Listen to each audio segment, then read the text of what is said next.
Alunos do Colégio Status, aula de português, sexto ano com o professor Aldemir. Hoje trabalharemos também em duas partes. A primeira parte é a continuação do capítulo 17, da página 25 a 30. Então, na página 25, nós temos o pontuar. Vamos rever um pouquinho sobre reticências. As reticências, popularmente conhecidas como os três pontinhos, podem aparecer no fim de enunciados, quando se pretende que o leitor as interprete e complete o sentido. Veja nestes exemplos extraídos do texto o campo de croquete da rainha. Então, o primeiro exemplo. Vejam só que está falando, disse 5. Ainda ontem eu ouvi a rainha dizer que você merecia perder a cabeça. As reticências indicam ironia. Então, esse termo aqui, ó, esses três pontinhos, que são as reticências, elas indicam aqui no contexto ironia, pois 5 pretende mostrar que o 7 também tinha o costume de culpar os outros pelos próprios erros. No segundo exemplo, se a rainha descobrir, manda cortar nossas cabeças. Sabe como é? As reticências, né, levam o leitor a concordar com a ideia que a rainha é implacável com os erros e incapaz de perdoá-los. Então, essa reticência aqui também indica isso. Indica o quê? A concordância de ideia, ok? Para finalizar, o terceiro exemplo, ao mesmo tempo pensava consigo mesmo. Não preciso ter medo dele. Então, aqui também dá sentido, né? Sentido de pensamento, né? E de confirmação desse pensamento, ok?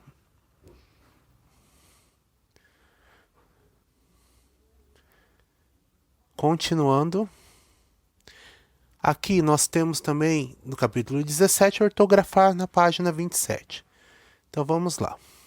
Observe a forma que o pronome pessoal adquire na frase a seguir. Meu nome é Alice, para servi-la, majestade. Esse lá, ele representa um pronome pessoal oblíquo, que seria o pronome pessoal a.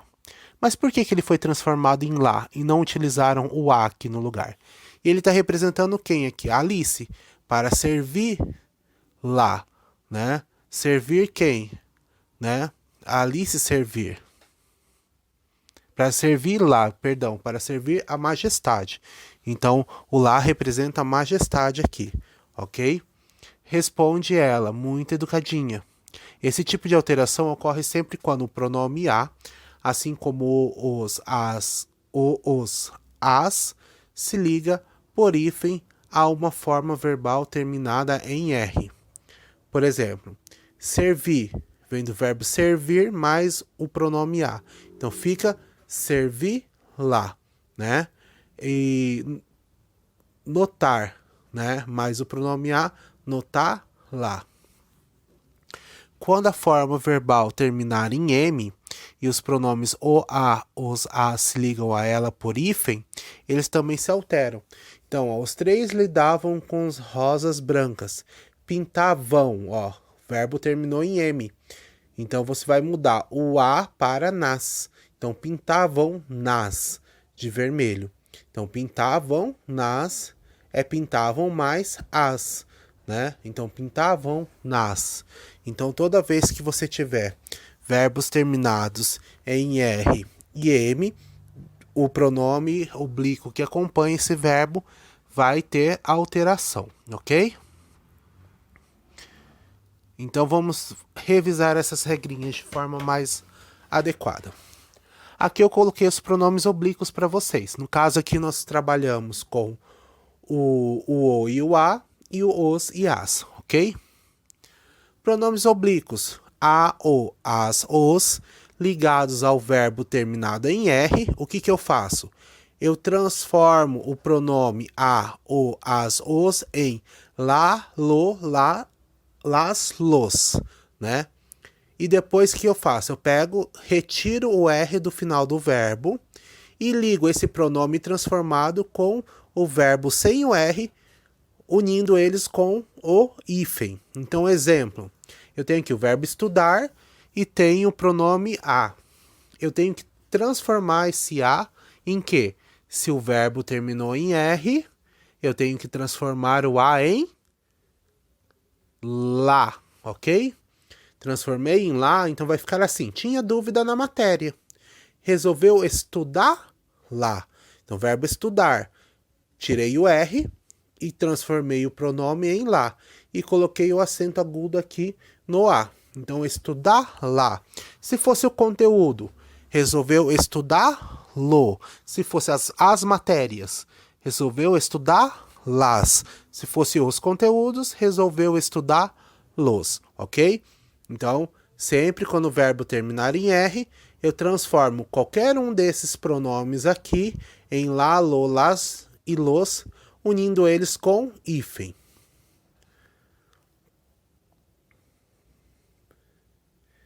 E a segunda regrinha é: observe a regra.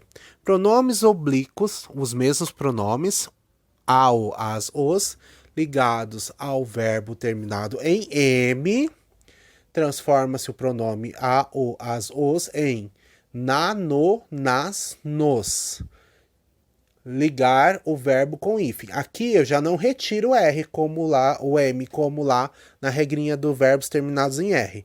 Que lá na regra dos verbos terminados em R, eu retiro o R, certo?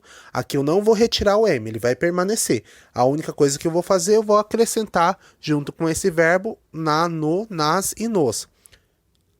Unindo eles por hífen, ok? Então, um exemplo. Eu tenho o verbo pesquisaram. Verbo terminado em M. E eu tenho que utilizar esse pronome oblíquo junto com esse verbo. Como que eu vou fazer? Verbo terminado em M, transformo o pronome oblíquo em na. E aí eu posso utilizar fazendo a união com o hífen. Então, tinham dúvida na questão. Pesquisaram na. Aqui o verbo permaneceu da mesma forma. Acrescentei o hífen e já tinha transformado o pronome oblíquo, então acrescentei ele aqui. Pesquisaram na. Na quem? A questão, né? Então pesquisaram na. Se fosse as questões, pesquisaram nas. Se fosse o conteúdo, pesquisaram no. Se fosse os conteúdos, pesquisaram nos. Então tem que sempre observar isso. Verbo terminado em R, coloco lá, lo, las, los. Verbo terminado em M, coloco na, no, nas, nos, junto com o verbo, sempre com o hífen aqui, ok?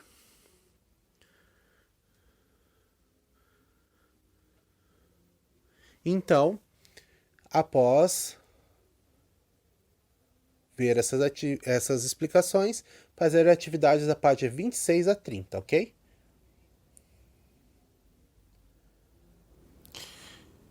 Então, dando continuidade aqui ao conteúdo, né, nós temos a segunda parte. A segunda parte da aula é sobre o capítulo 19, regras e instruções, tá? Capítulo 19 da página 40 a 47. Então, na página 41, gêneros normativos e instrucionais. Cada texto é único e diferente de todos os outros, mas é possível agrupá-los em conjunto, de acordo com as semelhanças que possuem. Esses agrupamentos são chamados de gêneros textuais. Então, gênero textual, né, é um tipo de texto dentro de um contexto maior. Então, por exemplo, eu tenho tipo de texto narrativo. E dentro desse tipo de texto narrativo eu tenho vários gêneros. Eu tenho conto, eu tenho a fábula, né? Eu tenho a narrativa de ficção e assim por diante, o diário. Então, dentro do tipo de texto eu tenho vários gêneros, né? No caso aqui nós vamos trabalhar com gêneros normativos e instrucionais. Então, gênero, conjunto de que engloba os seres ou coisas ligados pela semelhança de suas principais características. Exemplo, o gênero humano não gosta desse gênero de filme, ok? Gênero textual, classificação ou conjunto de textos que possuem características comuns, como assunto, tema, estilo, composição, meio, divulgação, circulação, finalidade e etc. Vamos aqui, textos normativos. O que seriam textos normativos? Os textos normativos são escritos com finalidade predominante de estabelecer normas, regras, protocolos, proibições e punições. Então, normativo já vem, normativo da palavra norma, normas, Então, são textos que indicam regras, protocolos, Por exemplo, na escola, você tem lá várias regras a seguir. Então, tem ali dentro um texto normativo, indicando essas regras que você precisa seguir, tá? Também temos textos instrucionais, para dar instruções, recomendações, são agrupados em diversos gêneros, de acordo com a finalidade, específica do conteúdo, A linguagem, leis, regulamentos, estatutos, regras, regras de jogo, receitas culinárias, bulas de remédio, manuais de instruções de uso, guias de instalações, guias de operações de máquinas, instruções de provas e muitos outros. Então, textos instrucionais, já fala de instrução, indica para você, o que você precisa fazer, qual caminho você tem que seguir em determinada situação, Um manual. Manual de instalação, quando você compra uma coisa e vem com um manual. Se você não sabe mexer naquilo, você vai procurar o manual. E ali é um texto instrucional, ele vai indicar para você como você vai fazer para conseguir acionar, ligar ou montar alguma coisa. A mesma coisa acontece quando você tem regras de jogo, ou uma receita de um bolo. Tudo é instrucional, dá uma instrução de como fazer aquilo ou de como trabalhar aquilo, ok? Aqui tem uma lembrança de leis. Leis são regras jurídicas que ordenam a vida da sociedade, estabelecendo direitos e obrigações das instituições e dos indivíduos e controlando suas ações e seus comportamentos. Então, aqui você tem uma base do que seria a lei. Então, sempre nós temos um conjunto de regras. Esse conjunto de regras em todo lugar você tem. Você tem na sociedade, você tem dentro da escola, na sua casa, sua mãe, seu pai, o seu responsável, ele coloca ali regras dentro da sua casa que você precisa seguir. Porque se não seguir, já viu o que acontece. Então, você tem essas regras para seguir. E são regras na sociedade que podem ser, que te dão obrigações a ser feitas ou que te protegem, que são os seus direitos. Continuando.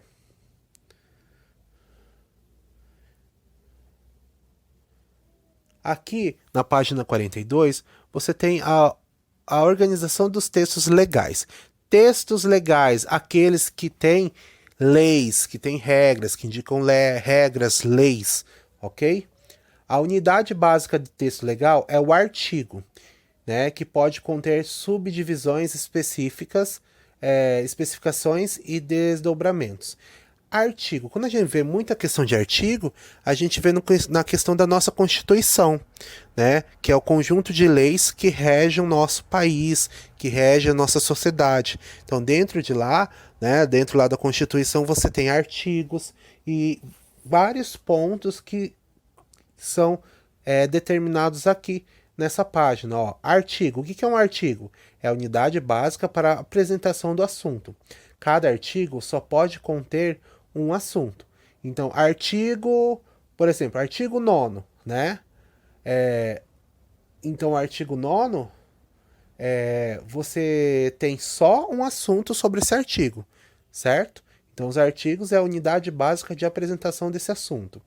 Parágrafos, E imediata divisão de um artigo, explicando ou modificando-o, são indicados pelo sinal gráfico, por esse sinal aqui, que você vê até na sua apostila mesmo, quando você vai fazer leituras nos textos, tem esse sinalzinho, e numerados com os artigos 1º, 2º, 10º.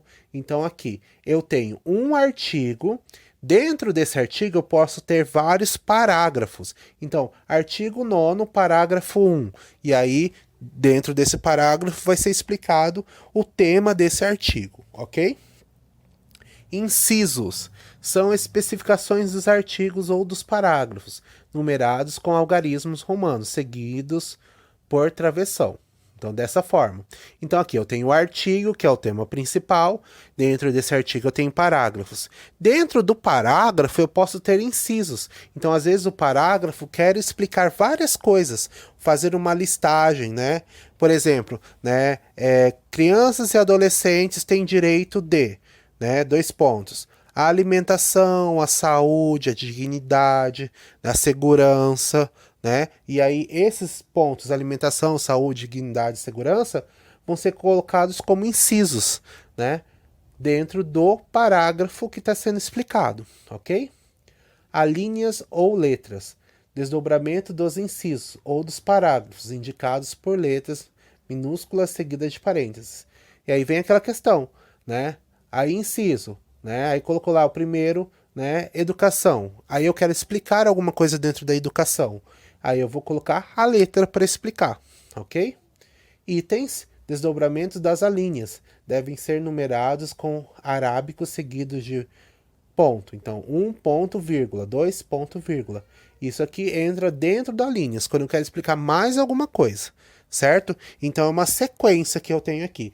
Eu tenho o artigo, que é o tema, aí eu tenho o parágrafo que vai explicar esse artigo.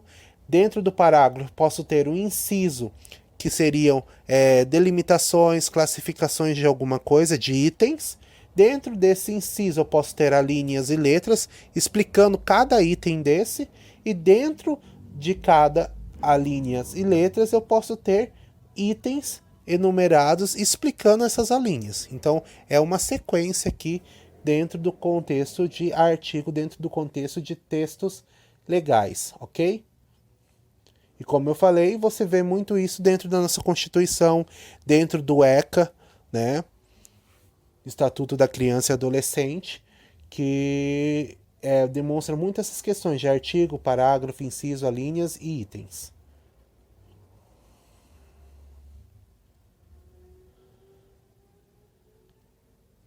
Ok? Então, depois dessa explicação, por favor, façam as atividades das páginas 41 a 47. Essas atividades serão postadas, as respostas, o gabarito, na sexta-feira no plural, ok? Fiquem bem, façam as atividades. Tem atividades aqui que vocês podem fazer direto no caderno ou na apostila, ok? Fiquem bem e até uma próxima aula de língua portuguesa. Qualquer dúvida, qualquer dúvida, perguntar no plantão na segunda-feira. Até lá, um grande abraço.